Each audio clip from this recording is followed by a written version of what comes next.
The Reserve Bank of Australia will meet in the new trading day, and they're expected to cut rates for the first time at that meeting by 25 basis points. Another 50 basis points is priced in between now and the end of the year. Even though that the central bank is just starting its rate cutting, the Aussie versus US dollar has been up for the last 2 weeks and is trading up marginally and trading here today. I'll go through the technicals that are driving this currency pair. What may turn that beat around back to the downside? What may give the Aussie versus US dollar new life to the upside? I'll go through it in this video, so let's get started. All right, let's look at the 4-hour chart in this pair, because I wanted to show that what has been happening to this currency pair over time. And you can see that the price of the Aussie versus US dollar has been in this downward trend from the September of last year to the low that we saw beginning of February here. That low took the price all the way down to 0.6087 before we started this 1, 2, and now we're into the third week of a corrective move to the upside. Now, technically speaking, the move to the upside has made some progress. One of the things that I could see off of this chart, this 4-hour chart, is how the price bottomed against the 200-hour moving right here. That was more bullish. We also bottomed against the 100, more or less, right here. 100-bar moving average in the 4-hour chart right here on the corrective move to the downside. That was positive. We did extend finally after testing this swing area between 0.6287 and 0.6301. The ability to get above that level late last week was also a more bullish bias, and then breaking above this high, this low, and this area right through here was also a positive development at the 0.6334. So we're starting to progress higher for this currency pair, even though we're getting the first cut by the by the Reserve Bank of Australia. Can that momentum continue? Well, we have been moving down in this pair. We are near the lows from the last, going back to September.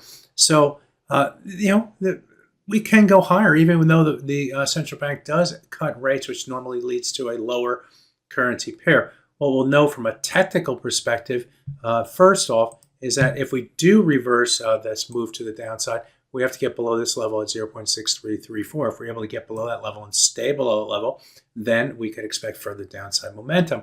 The next level would be to retract through this swing area down here at 0.6287 between and 0.6301. If we do that, then these moving averages come back into play, and we'll see what happens on a corrective move down toward that area. But these are the first two levels that we'd have to move down and get below in order to increase the bearish bias. If we can't do that, then guess what? The buyers are still in play, at least. They may not be overly winning, but they're in play.